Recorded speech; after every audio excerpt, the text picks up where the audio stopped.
Have you ever found yourself, talking to an AI, asking it, okay, why did you make that decision? And you just get this vague, kind of unhelpful answer, like it's Yeah. shrugging. Oh, yeah.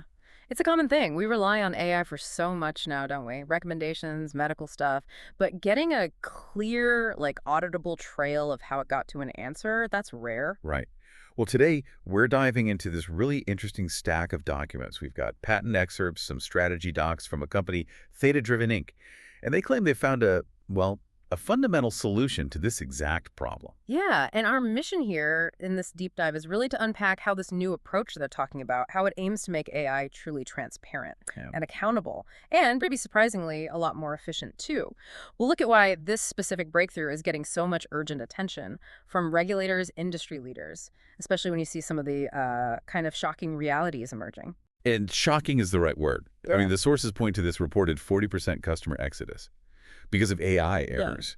That's not some future maybe problem. It sounds like a real, right now, danger for businesses. It is. Imagine almost half your customers just leaving.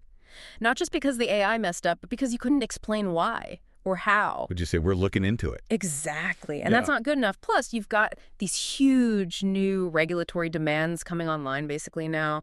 And the current AI systems, they can't meet them. This isn't just about writing clever code anymore. No, it sounds like it's about survival, business survival, legal liability, protecting your whole brand, really. Yeah. Okay, so let's dig into this critical point for AI.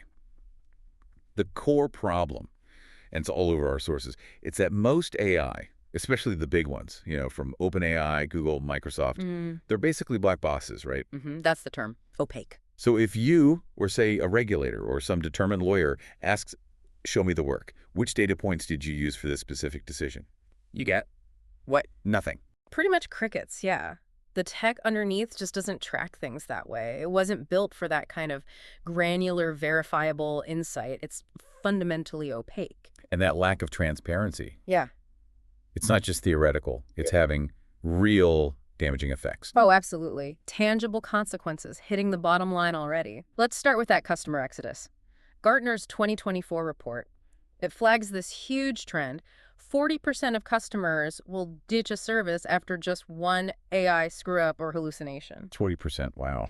And the key thing here isn't just that mistakes happen. I mean, people make mistakes too, right? Sure. It's the inability to explain the AI's mistake. That's what shatters trust. When a company says, we're looking into it, what customers hear is, we have no clue what went wrong and we can't promise it won't happen again. That silence, it's deafening, kills trust. So, okay, it's not the error itself necessarily, but the lack of a forensic explanation. That's the real damage to the relationship. Exactly. Think about it. It's like saying my car broke down versus my mechanic found a faulty fuel injector. Here's the diagnostic report. Without that AI diagnostic report, you've got a crisis of confidence. Okay. And that leads right into the second consequence, the regulatory hammer. And believe me, it's falling hard and fast. You've got the EU AI Act that's active now, potential fines, 35 million or 7% of global turnover, whichever's higher. Ouch. Yeah. Then there's the NIST framework setting U.S. standards. That's coming by Q2 2025. California's SB 1001, already enforced.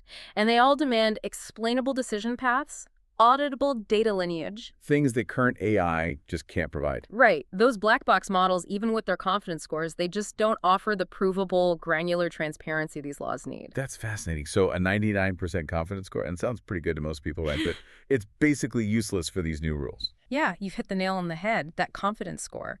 It tells you the AI's internal feeling about its answer, but doesn't tell you how it got confident or which specific data points it actually used or what path it took through its logic. It's like a doctor saying, I'm 99% sure you have this, but they won't show you the blood tests or tell you what symptoms matter. Exactly. You wouldn't accept that, would you? Yeah. Neither will regulators or juries. Juries. Okay, so that leads to the liability issue. Directly. And this is maybe the scariest part. Massive lawsuit liability. Think about a really critical situation, like a patient dies.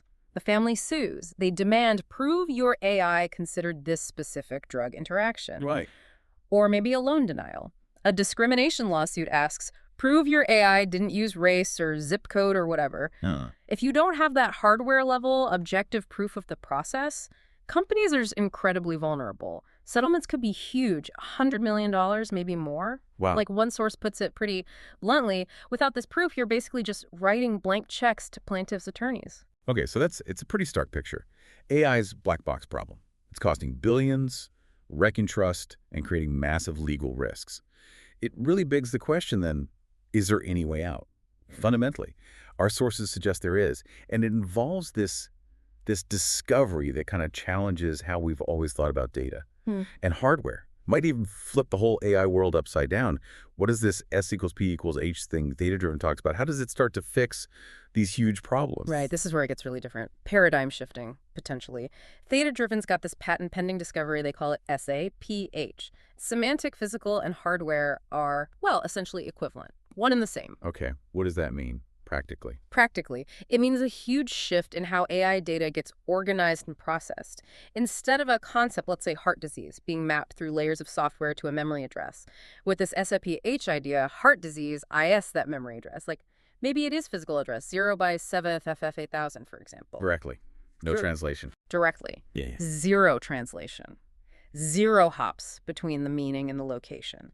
And crucially, it's hardware measurable. You can actually verify its access right down at the processor level. Oh. It's not just a little tweak. It changes everything. It basically turns every AI decision into this verifiable entry in a ledger. True AI accountability, but grounded in the hardware itself. That sounds completely different from how everyone else does it. The traditional way, the way the big vendors work, that's way more indirect, right? Like heart disease goes to a hash table lookup. Yeah. Then that gives you a pointer, which points to a memory location. Then you get the data. Yep. At least 4 steps, usually more. And each step adds delay, potential for cache misses, translation overhead, performance suffers. You lose the trail. You can't easily see how you got from the concept to the data used. Exactly. And it's also really different from what other systems calling themselves semantic indexing actually do. Think about things like LSI or knowledge graphs, word2vec, BERT. Yeah, those are pretty common. Right. They achieve what we'd call meaningful proximity, like cat is near dog in the vector space. They're related concepts. Or diabetes connects to insulin in a knowledge graph. It shows relationships. Love it. But it doesn't tell you what was actually used for a specific decision. Right. Being position 42 in some vector cluster. Yep. That doesn't mean anything for attribution. It just means it's kind of in that general area. Okay, that's a bold claim. And the source, semantic indexing didn't exist until now. For people who worked with LSI or knowledge graphs, that sounds provocative. What's the real difference then between those proximity systems and what Thetadriven means by true semantic indexing? It's a really key distinction. Those proximity systems, they show relationships, sure, but they can't tell you which specific piece of info was, say, most important or directly accessed for this one particular decision. The difference here is moving from proximity to meaningful position, where position number 1 in memory means it was the most important factor for this specific decision. So when they say semantic indexing didn't exist until now, they mean specifically. Semantic meaning directly equaling a memory address with 0 translation, where position dictates verifiable importance. It's about that precise, verifiable location, reflecting importance and actual use, not just a fuzzy relationship. Exactly. Precision and verifiability. And this isn't just like an abstract software idea. It plugs right into basic computer science, doesn't it? The sources mention sorted lists beat random access. Yeah, that's CS 101 stuff. Think about databases, high-performance computing. They thrive on structured, sequential data access. Your CPU's prefetcher loves that. It wants to know what's coming next. Totally. It's like an efficient supply chain inside the chip. Random jumps like you get with hash table lookups in traditional systems. That just kills performance. Constant cache misses. Disaster. Okay, so this innovation they call short rank. Yeah. It makes sure importance dictates the memory position. Yes. Which means the most important items for any given decision. They always physically cluster together in the CPU's cache. Naturally. Naturally. It's not a trick. It's just physics. Computer physics. Yeah. Spatial and temporal locality kick in, you get maximum cache hits. When your data is laid out by semantic importance, and that layout is its physical location, the hardware can just fly. So the speed isn't the only point. No. The key insight, I think, is that by finally lining up the AI's logic with how computers actually work physically, they've unlocked predictable performance and inherent audibility. That combination, that was basically considered impossible before. And the results they're reporting, they're pretty wild. Yeah. 8.7 to 12.3 times performance gains aren't magic. They're what happens when you stop fighting hardware physics. And a 99.7% cache hit rate for semantic operations. That's almost perfect. unheard of, really. Right. That crazy performance up to 12.3x faster, that's the unity discovery, the SAPAH in action. It means semantic ranking, physical layout, hardware access patterns. They become the same thing when you organize by importance. And they present it not as an invention, but like a discovery. Like Well, EMC it's for... also the framing, like Yeah. discovering an underlying truth about information and hardware that was always there, just unseen. Finding order in the chaos. Okay, so this breakthrough, it enables something genuinely new, hardware-level proof of AI decisions. If semantic meaning is the physical memory address, then showing your work becomes almost automatic. Trivial, yeah. Because, like the documents say, the memory access pattern IS the work. There's no interpretation needed, no abstract model to pick apart. The actual physical memory accesses, recorded by the hardware, that's the explanation, undeniable, precise. How do they track that? Using standard hardware counters that are already in Intel and AMD chips, they're called MSRs, model-specific registers. Okay. These are low-level registers tracking things like cache misses, branch mispredictions, pipeline stalls, critical stuff happening inside the CPU. They give you the undeniable ground truth of what the processor did, which memory locations it touched. These counters, they just don't lie. Like an incorruptible auditor right inside the chip. Pretty much. An unblinking, unalterable eyewitness to the AI's actual process. And there's this other term they use, osirest, measurement, delta say do. What's that about? Yes, they do too. It's basically about measuring the difference, the delta between what the AI was supposed to do, its intended logic, versus what the hardware counters show it actually did in reality. So you could potentially say with certainty. Exactly. You could declare, okay, at 10.23.45.234, the model was designed to run relevance check, hashtag 47. The also measurement proves it skipped it, found it, fixed. That level of precision. Yeah. That directly tackles that whole we can't explain the error problem, right? The thing driving that 40% customer loss. Absolutely. It moves you from, uh-oh, something went wrong somewhere, to here. This is precisely what went wrong, when it went wrong, and how we know. That's huge for trust. Okay, let's talk about attribution. That sounds like another massive headache solved here.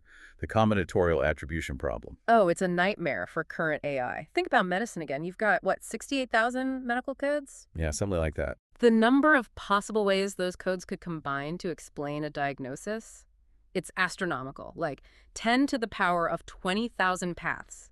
Insane. So trying to trace back which factor led to which conclusion. It's basically impossible with current methods. You either get, well, the neural network did it, which tells you nothing useful for attribution, or you get those proximity systems saying it's related to these things, but not which specific thing was used or how much weight it carried. It's like knowing a book is somewhere in the library, but not which one or if it was even opened, let alone which sentence mattered. Good analogy. You know it's in the system somewhere, but you can't trace its exact influence. So how does this new approach fix that? Two key things are needed based on the sources. First, orthogonality, meaning you strictly separate independent factors into their own dimensions, things that don't overlap. So in medicine, symptoms are one dimension, medications another, test results a third, completely separate. Unlike current AI, which might just mush them all together. Often, yeah, which makes true attribution impossible. By forcing these dimensions to be truly independent, mathematically orthogonal, each piece of data gets its own unique identity and potential weighting. Okay, orthogonality. What's the second thing? The second is meaningful position, which we talked about. Position 1 equals most important for this decision. Position 1000 equals way less important, and so on. Right, verifiable ranking. Exactly. Combine orthogonality with meaningful position. And the result is clarity. Crystal clarity. Instead of some vague statement like, something in cluster A was kind of relevant, the attribution becomes precise, like orthogonal dimension 3, medications, dimension 5, symptoms, and dimension 12, labs were accessed. Specifically, positions 147 and 203 within those dimensions. Boom. You instantly see the exact data path, the importance hierarchy for that specific decision. Yep. You move from fuzzy correlation to provable causation, which is exactly what regulators and lawyers are starting to demand. Okay, this level of transparency plus the performance gains. It sounds almost like science fiction. But the sources stress, this isn't just theory. It hits the real world with huge consequences, high-stakes consequences. Absolutely. Take high-frequency trading. Current systems might take, say, 6 milliseconds to spot an anomaly. Which is an eternity in HFT. Right. You could lose $1 million per millisecond of delay. This new tech, they're talking detection in less than 1 microsecond. Microsecond. That basically prevents those cascading losses. And crucially, for legal defense, you can provide hardware proof. Positions 23, 45, 67 were accessed at these nanosecond timestamps, triggering a sell due to these verifiable market conditions, undeniable audit trail. In an industry where every nanosecond and every dollar counts. Okay, what about medicine? Medical diagnosis, maybe the most critical area. Remember that lawsuit scenario, patient dies, family demands proof about a drug interaction. Yeah. Current AI offers maybe 94% confidence.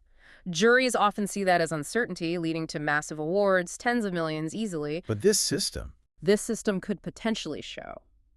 Orthogonal dimension 3, drug interactions. Position 7, 23, 89 accessed at timestamps XYZ. Position 7 specifically corresponds to the critical warfare and interaction it was considered. That's game-changing evidence. Hardware-verified proof for legal teams, for ethical review, for doctors themselves. Totally changes the liability landscape. So it's about being able to say, with proof, you can actually show someone, yes, the AI looked at that critical factor. Yep. Or maybe just as important, no, it missed it, and here's the proof from the hardware. Precisely. And don't forget the Brussels effect. The idea that EU regulations tend to spread globally. Exactly. The EU AI Act, with its demands for explainability and auditability, those standards are becoming global standards through things like the US NIST framework. So companies everywhere need to pay attention. They do, because the very first lawsuit that successfully uses this kind of hardware-verified evidence, showing exactly what an AI did or didn't consider, that will set a massive precedent globally. Companies without this level of proof, they're just incredibly exposed, vulnerable. The stakes are immense. Okay, we've covered the tech, the implications for big industries. Let's bring it back home. For you, listening right now, what are the absolute key takeaways here? What does this mean if you're building AI, using AI, or just affected by its decisions? Well, the sources really hammer this home. If you can't prove your AI considered all the relevant factors, if you can't detect, like, instantly when it goes off script, when it deviates, right. If you can't explain its decisions to regulators, to juries with actual hardware-validated proof, Or even guarantee it does the same thing twice. yeah, reproducibility. If you can't do those things, then the message is clear. You need Right. measurement not next year, now. The urgency feels real. It's like moving AI out of this era of kind of opaque promises. And into an era of verifiable truth. So quite a deep dive today. We've looked at tech that really challenges how we think about AI, accountability, performance, trust. It paints a picture of a world where AI doesn't just make decisions, but can openly, scientifically, precisely prove how it made them, right down to the metal. Yeah, it's not just about ticking compliance boxes anymore. It's about being fundamentally trustworthy, defensible, especially as AI gets everywhere. Which raises a pretty big question as we wrap up. As AI gets deeper into everything critical, healthcare, finance, autonomous cars, what does it actually mean for us, for society? When we can demand and actually get mathematically verified proof for every single AI decision. That's interesting. What new opportunities does that unlock? But also, what new responsibilities come with that level of transparency for developers, for users, for society? Definitely something powerful to think about as we navigate this. Yeah. This new era of AI, where meaning, memory, and hardware proof seem to be merging into one single, undeniable reality.